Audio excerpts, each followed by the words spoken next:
At Arizona State University, we've made online education better, smarter, and more personalized so you can go further in your aspiring field. I decided to pursue medicine once I realized that ASU did have the online program for biological sciences. You're still required to learn the same curriculum. You're still being tested on the same content that anyone would be tested on in person. The comprehensiveness of the program prepared me so well for medical school. Explore over 350 plus programs at asuonline.asu.edu. Las voces de los verdaderos protagonistas.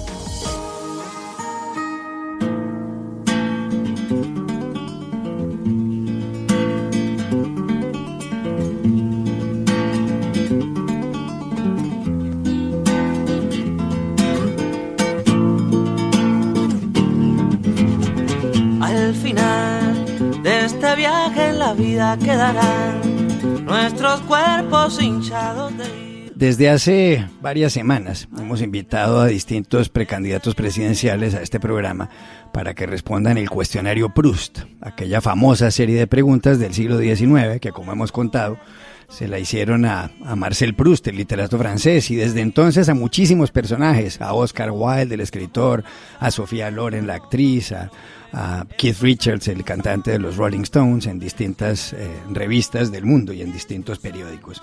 Han venido aquí Alejandro Gaviria y Enrique Peñalosa y Carlos Amaya y muchos otros.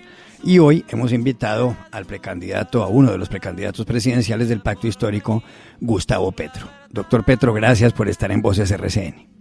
Gracias, ¿cómo estás? Que a todos sus oyentes, muy amables. Y a ti, un saludo muy especial. Gracias, doctor Petro. Mire, ¿por qué le gusta esta canción? Esta canción de Silvio Rodríguez que me dicen que le llama la atención. Al final de El viaje en la vida. ¿Por qué le gusta? ¿Por qué le gusta? ¿Qué le recuerda? A ver, pues de Silvio, Juan Carlos, me gustan más otras canciones en realidad. Me gusta una que se llama Melancolía, muy poco conocida. Sí. Y sobre todo por la construcción del lenguaje poético. En general me gusta la canción con el lenguaje bien construido, lo cual significa que de la canción contemporánea cada vez me gusta menos, porque tiene los lenguajes muy mal construidos, pero eso de ese tipo de música, el lenguaje bien construido, poético. Y entonces de las canciones que le he escuchado, la que más me gusta es O Melancolía. Esta, óigala.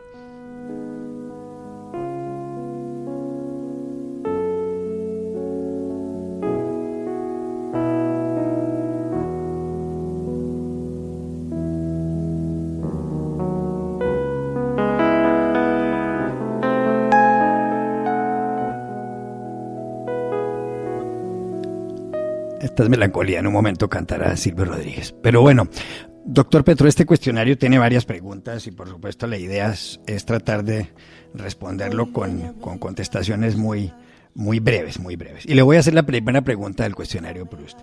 ¿Cuál es su idea de felicidad perfecta? Sentir el viento con tranquilidad. Allí, si siento el viento, escucho pájaros y estoy muy tranquilo, me da la sensación de felicidad. ¿Cuál es su mayor temor? A fallar. ¿Cuál es el rasgo suyo que más deplora? El orgullo. ¿Es muy orgulloso? Sí, siempre. ¿En qué se manifiesta eso, por ejemplo? ¿En qué momentos? En que a veces reacciono con orgullo, cuando a veces debo de ceder. El orgullo tiene esa característica que no deja ceder cuando hay que ceder.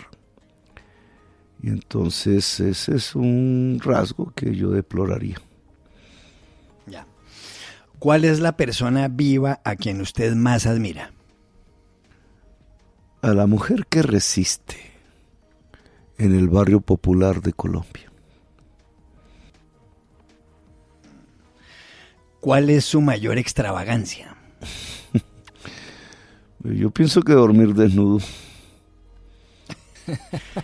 ¿Duerme en pelota entonces? Sí, señor. Bueno. ¿En qué ocasiones miente? ¿Usted cuándo dice mentiras? Cuando se puede hacer mucho daño a otra persona con la verdad. Por ejemplo, pero eso le suele pasar con personas cercanas, familiares, amigos, o usualmente en esos casos. Sí, en lo más cercano, porque en lo más lejano no miento. Ya. ¿Qué es lo que menos le gusta de su apariencia? En este momento, Las ojeras, estábamos En hablando general. de la falta de sueño. en este momento ojeras, ¿o sí, qué? ya son las ojeras. Pero algo más, ¿las ojeras es lo único que le molesta o le molesta si quisiera ser más flaco, más gordo, más bajito, más alto, más mono, rubio, qué sé yo, ojiazul? No, nada de eso. No me he dejado sacar barriga, digamos. Siempre he pensado que la barriga es producto de un sedentarismo del que poco actúa. Y entonces, a veces sale, a veces no sale, pero en general la mantengo bajo rigor. Ya. ¿Cuál es la persona viva a quien usted más desprecia? En este momento despreciaría mucho a Trump, ¿Por qué? porque creo que en la conducción de un país tan clave para toda la humanidad por su importancia económica y política, haber llevado toda esa sociedad hacia profundizar en la economía petrolera es realmente exponer a toda la humanidad a una extinción definitiva. Alguno de los candidatos, o tal vez dos de los precandidatos que vinieron aquí, dijeron que en los actuales momentos a quien más desprecian en el mundo sería a Putin. ¿Usted qué piensa de Vladimir Putin? Yo pienso que son reacciones nacionalistas rusas, un país que después de la Unión Soviética retrocedió muchísimo en todos los terrenos, era la segunda potencia mundial. Su tamaño era mucho más grande, incluida Ucrania y otras naciones que hoy son independientes. Y de pronto prácticamente pasa al cuarto trasero de la sociedad y de la humanidad. Y el apoyo de la gente, la mayoría, digamos, del pueblo ruso, hasta donde se ve, por Putin, que es muy parecido al apoyo de una mayoría que tuvo en Colombia Uribe, que es muy parecido al apoyo que tuvo en su momento en una mayoría Trump. Son personajes muy similares.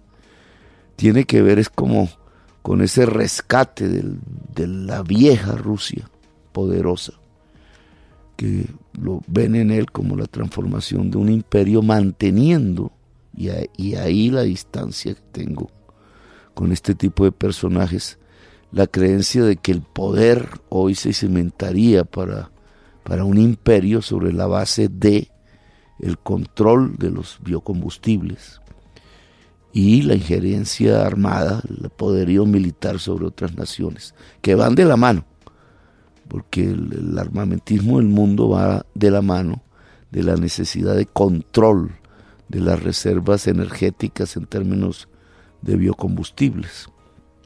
Y eso los hace muy similares, guardadas las proporciones.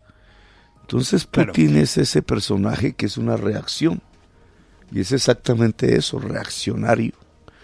Una reacción de un nacionalismo ruso venido a menos y que aún no encuentra el camino de su propio desarrollo en el siglo XXI.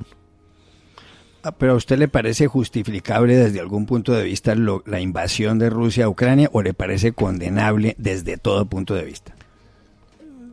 Yo lo que veo es que es similar a la invasión a Libia.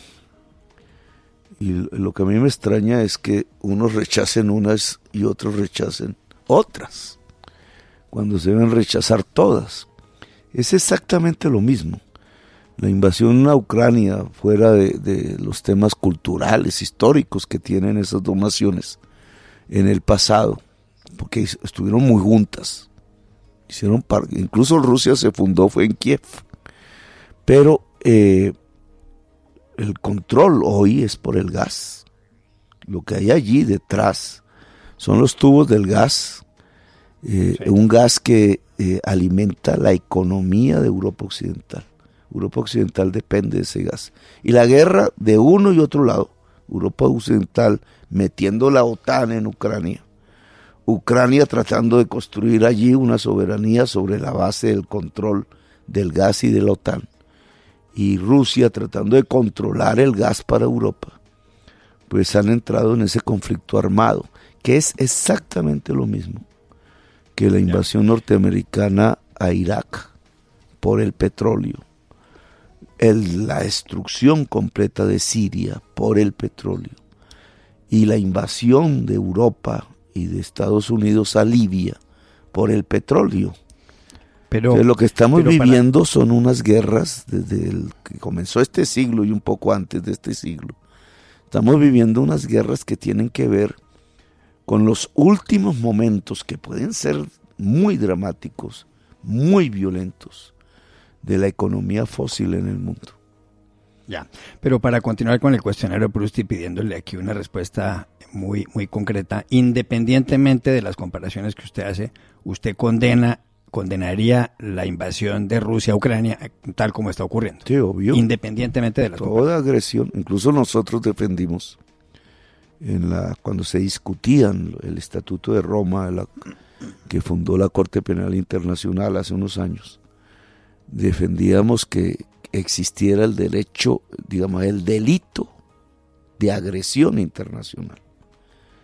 En ese momento estos países, incluidos Estados Unidos, se opusieron, y hoy se entiende por qué. Porque no han hecho sino invadir otros países. Y tiene que ver siempre o con el gas, o con el petróleo, o con el carbón. Y desde esa perspectiva la humanidad no tiene salida, digamos. Sería una crisis civilizatoria completa, así que yo no puedo respaldar ninguna de ese tipo, ni de acciones, ni de la base que provoca esas acciones. O sea, tenemos que tenerlo, digamos, con claridad. Lo que estamos asistiendo es a guerras imperiales por tener el control de los biocombustibles, en un momento donde la ciencia ha pedido que la humanidad toda se deshaga de su dependencia de los biocombustibles, so pena de extinción de la humanidad. Ya. Doctor Petro, y le agradezco la respuesta, voy a continuar con el cuestionario Proust. ¿Por dónde íbamos? ¿Qué característica, Emilia, aquí vamos, ¿qué característica de los hombres le gusta más? La firmeza, la lealtad.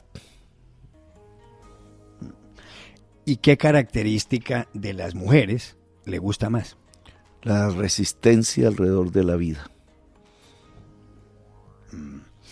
¿Qué palabras o frases usa en exceso? Bueno, ahí se me puso usted a pensar. A ver. Pero me cuido mucho de no caer en el dequeísmo, y entonces me obsesiona ese tema del dequeísmo. Y resulta que a veces es bien usado. Entonces, uso en exceso evitar genero silencios alrededor del de qué, que es lo que se denomina el dequeísmo. Sí. Y tengo problemas con la palabra poner y colocar. Entonces uso en exceso colocar. O sea, usted dice colocar un ejemplo, por ejemplo. Por ejemplo. Que eso puede ser medio claro. Bueno. Mire, la siguiente pregunta del cuestionario para usted es: ¿qué o quién es el gran amor de su vida? No, ya tengo varios, como que le dicen ahora, poliamor, porque lo reparto entre Verónica y mis hijas. Bueno.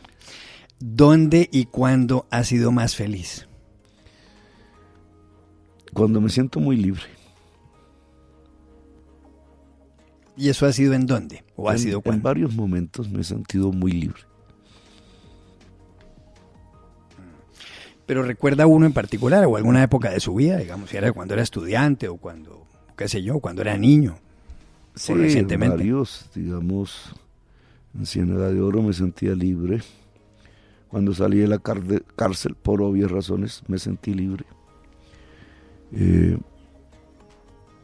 Cuando dejamos las armas de alguna manera u otra me sentí muy libre, también muy solo.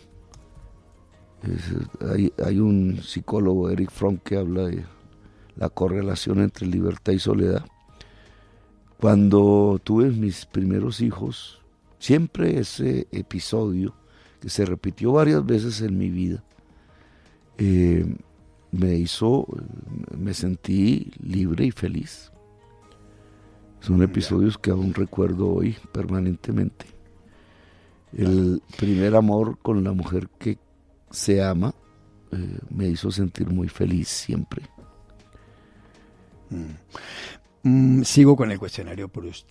¿Cuál es el talento que más le gustaría tener? Idiomas.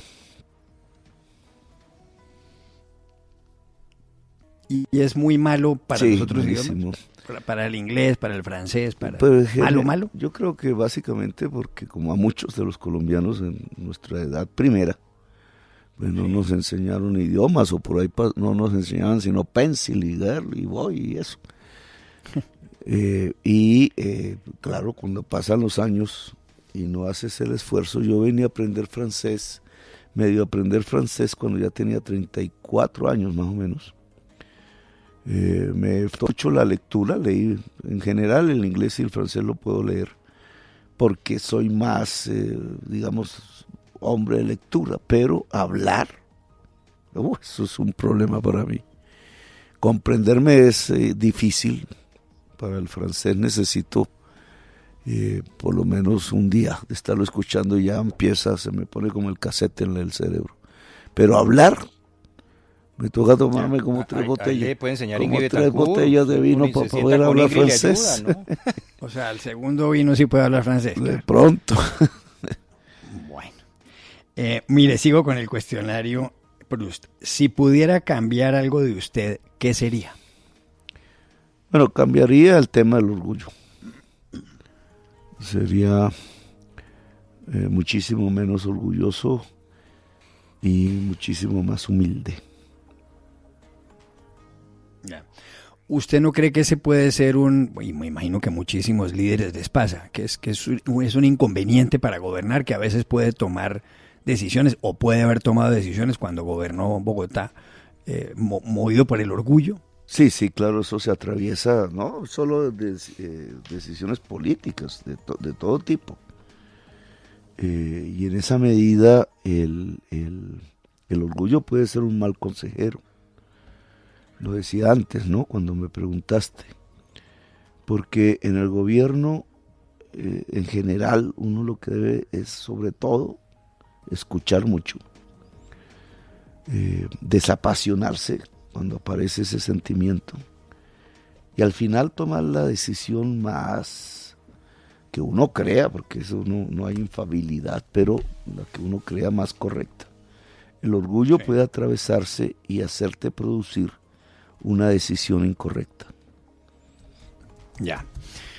Mire, siguiente pregunta del cuestionario Proust. ¿Cuál ha sido su mayor logro? Pues yo diría que reducir la pobreza multidimensional de Bogotá a la tercera parte. Eso fue 500,000 de personas contadas según las estadísticas del DANE en 4 años. Y creo que todo lo que se hizo para lograr ese objetivo, en términos de salud, de niñez, de transporte incluso, perfectamente sirve como estudio académico incluso, para explorar si se pudo hacer más, si menos. Pero creo que es uno de los mayores logros de mi existencia. Si usted muriera y pudiera regresar convertido en otra persona, resucitar, convertido en otra persona o en otra cosa, ¿qué escogería? No, yo quisiera volver a ser yo mismo. Ya. Le iba a hacer otra pregunta. Si usted quisiera tomarse una cerveza con alguna persona, viva o muerta, en la barra de un bar o de la ficción, ¿A qué persona escogería? ¿Con quién le gustaría tomarse una cerveza en la barra de un bar y para hablar de qué? Para preguntarle qué. No tengo ni idea. Nelson Mandela, Winston Churchill, Marlene Dietrich, Sócrates, No, en Jorge realidad, Eliezer Gaitán. por las circunstancias que he vivido, ¿no? Y que cuento, ya están contadas ahí en mi libro.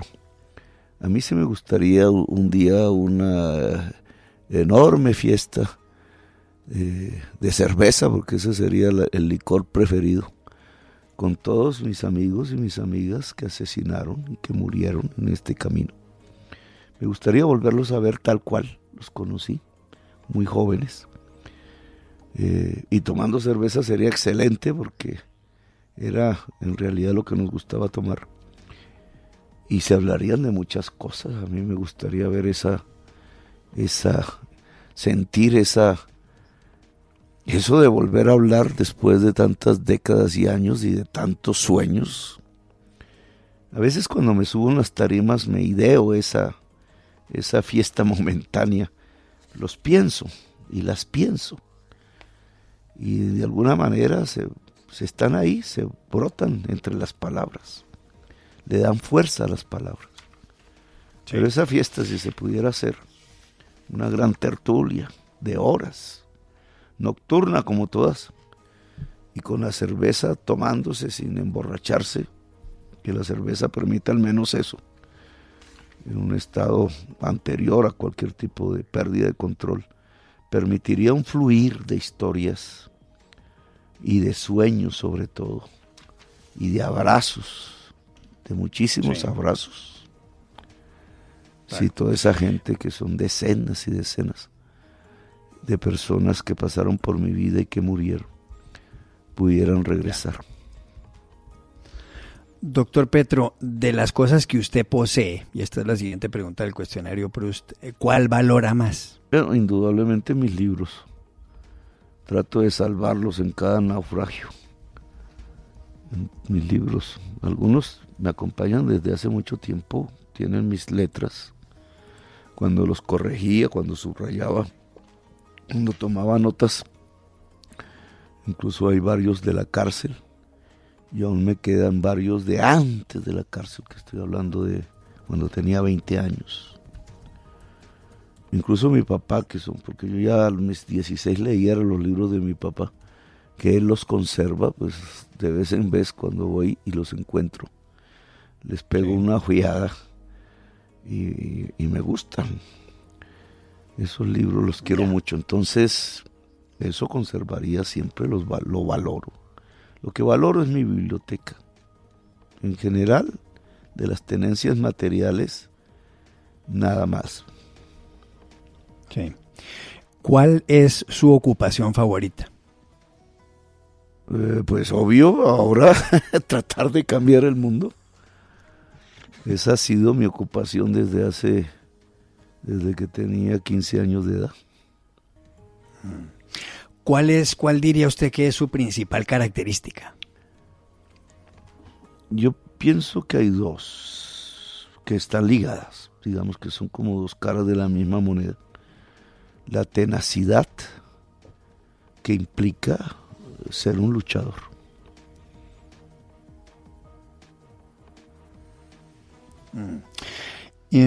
¿Cuáles son sus escritores favoritos, sus escritores preferidos? Muchos, depende por qué segmento, digamos, de la lectura. Si me hablas de literatura, indudablemente me encuentro con los escritores de lo que se llamó, ya dejó de existir, el boom latinoamericano. Y entonces allí están Pablo Neruda, indudablemente, el Vargas Llosa de aquella época. Allí está Julio Cortázar, que me gustó mucho, muy sombrío, muy triste, muy europeo. Alejo Carpentier, que siempre me recordó un poco la esencia misma mía y de lo que me ha rodeado de seres queridos, que es como el flujo europeo hacia el Caribe, no hacia ningún otro lugar, sino hacia el Caribe, y esa interacción, indudablemente, y siempre lo menciono, porque ese es el Caribe puro. Gabriel García Márquez es el Caribe vuelto universo, es el hombre más universal nacido en Colombia. y que a mí me influyó muchísimo. Si es ya en otros ámbitos diferentes a la literatura, Pablo Neruda no lo mencioné en la poesía, Sí. que siempre me acompañó en mi pasión misma. Es un hombre pasional a través de la palabra. Si ya es otro tipo de ámbito diferente a la literatura, pues son otros, digamos. Si me voy a la filosofía, indudablemente han tenido influencia en mí. Es fundamentalmente Foucault, que lo he leído mucho, Michel Foucault, un italiano que se llama Negri, Antonio Negri, porque ambos intentan una formulación mucho más contemporánea y moderna de la crítica que alguna vez hiciera Marx a la economía, pero Marx ya queda un poco. Marx sigue siendo el gran pensador del capitalismo. No se ha podido superar su análisis todavía, en mi opinión. Quien quiera saber qué es el capitalismo, pues hay que leerlo. Pero Marx no se dedicó exclusivamente, él creía que era un científico analizando el capital. En cambio, estos otros filósofos abordan un análisis mucho más amplio, más allá de la economía, que me parece muy rico, sobre todo para las circunstancias actuales. Si alguien quiere analizar Bogotá humana y mi conducta allí, la programa, incluso lo que se llamó Colombia humana, y ahora pues lo encuentran en Foucault, lo encuentran en Negri.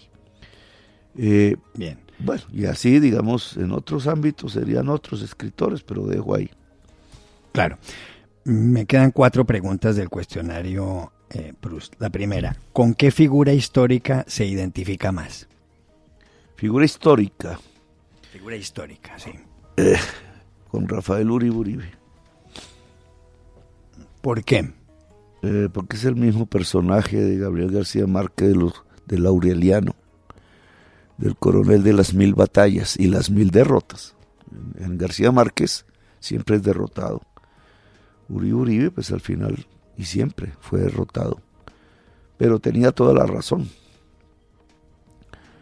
Y por eso es una figura que hoy no se olvida, a pesar de que no gobernó, a pesar de que fue un parlamentario solitario, ¿no? Fue el único liberal en alguno de sus congresos. Y lo mataron a hachazos por lo que él decía y por lo que él pensaba. A hachazos limpios en la cabeza. Y digamos, esa tenacidad de ese hombre, que era un antioqueño del Valparaíso, creo que es el municipio. Tengo muchas ganas de ir allá, pero no es fácil, es al sur de Antioquia.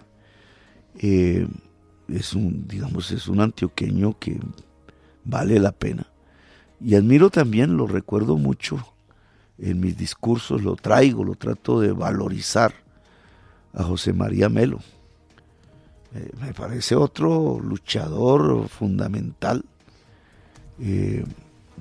Es un héroe de Colombia.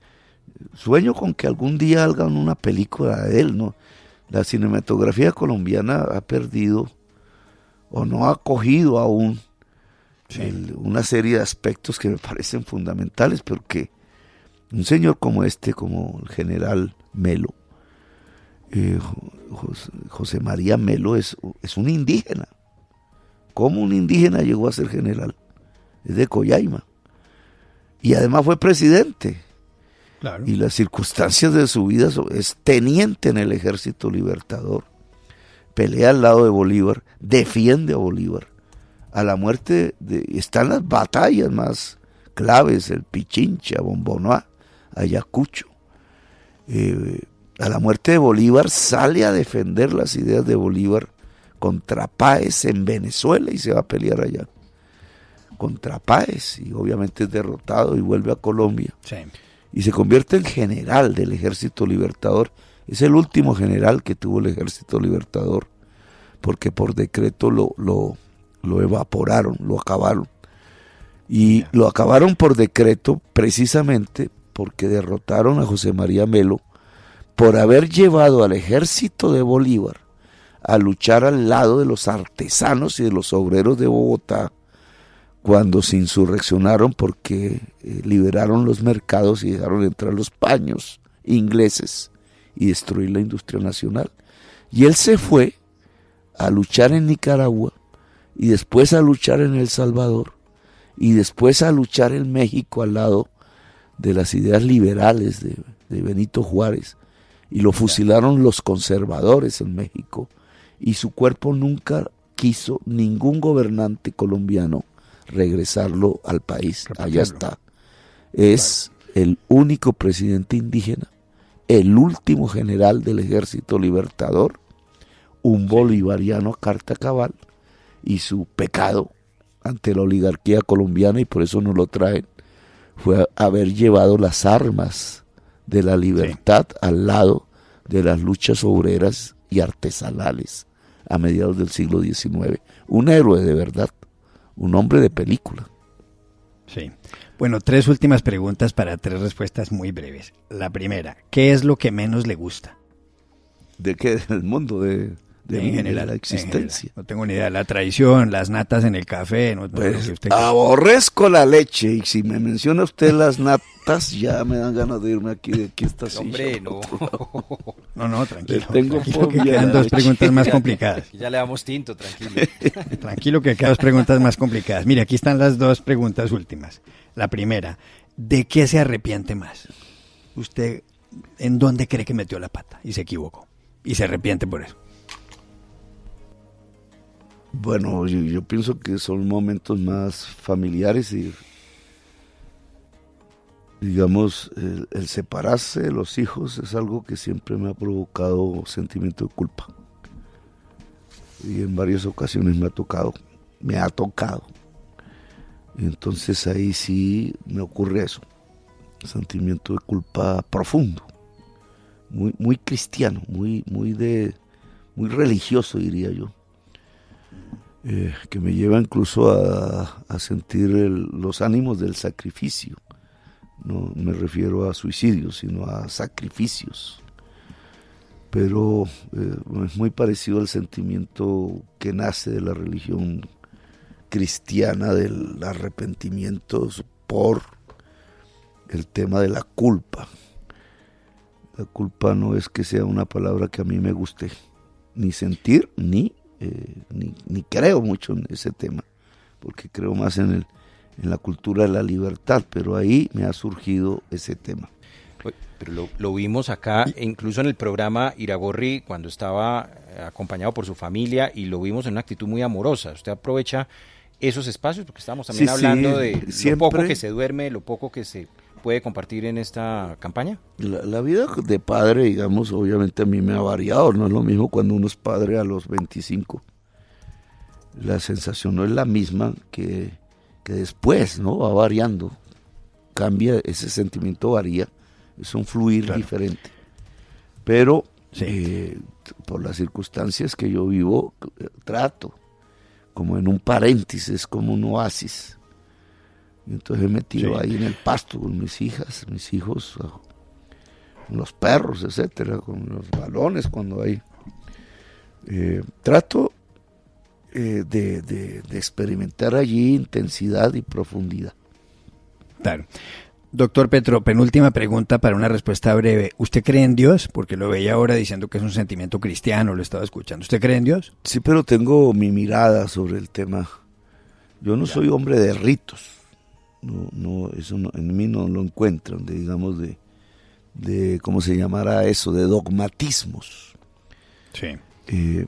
Yo creo que existe una fuerza vital y la veo es en la luz.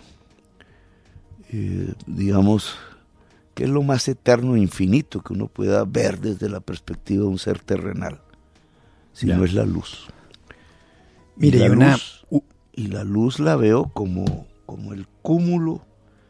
Si algún día hubiera una tecnología que pudiera ver lo infinito, eso es imposible para nosotros, en mi opinión, entonces podrías decodificar la luz, si lo ponemos en términos un tanto científicos, y verías todo. Sí. Es decir, el todo está en la luz. Sí. Y eso tiene que ver con algunos principios teológicos que le he escuchado a los sacerdotes que me enseñaban la religión. el todo, la luz, la verdad infinita, el número elevado a la enésima potencia que viene a ser el todo. Eso Sí. visto desde matemáticas. Era la manera como los griegos interpretaban el cristianismo en las lecturas ya de la primera teología de la Edad Media. Pues yo pienso que esa es una energía que está en todo. Y esa energía lo comprende todo. Y esa energía es positiva, pero tiene su lado, obviamente como todo, negativo, que es la oscuridad. Sí. La oscuridad Doctor existe Petro. precisamente para que haya la luz. Y ese es, así es como creo, digamos, la fuerza de la vida en el planeta Tierra es parte de la luz universal. Y yo soy parte de la luz universal, y cada persona viva en este universo, en esta existencia actual, es parte de una luz universal. Seremos luz y viajaremos como la luz, aún después de muertos. Y entonces llámale a esa luz Dios, porque es lo que más parecido al concepto cristiano de Dios. Última pregunta del cuestionario Proust. ¿Cómo le gustaría morir? Como los guerreros, en los brazos de una mujer, de la mujer. En los brazos de la mujer. Bueno, ahí está, es Gustavo Petro, precandidato presidencial, que ha respondido aquí el cuestionario Proust, como lo han hecho varios precandidatos más que empiezan su carrera electoral, su competencia electoral este domingo. Mire, me dicen que esta canción, para despedirlo, me dicen que esta canción sí le gusta, oigan.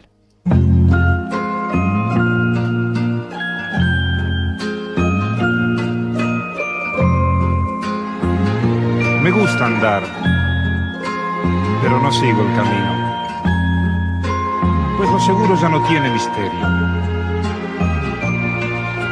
Me gusta ir con el verano muy lejos, pero volver... No soy de aquí, de Alberto Cortés. ¿Esta sí le gusta, doctor Petro? Pero es Facundo Cabral.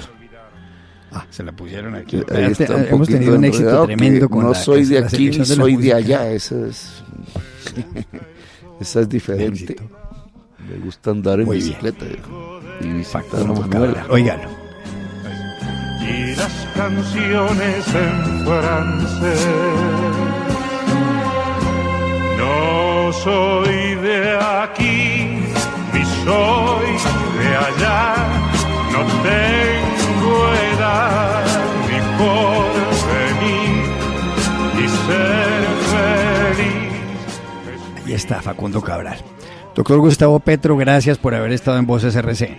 Bueno, gracias Juan Carlos, a usted, a todos sus oyentes, y hasta la próxima, que ojalá ganemos después del 13 de marzo. Aquí estaremos cubriendo las elecciones. Feliz es mi color de identidad. Me gusta estar tirado siempre en la arena o en bicicleta perseguir a Manuela o todo el tiempo para ver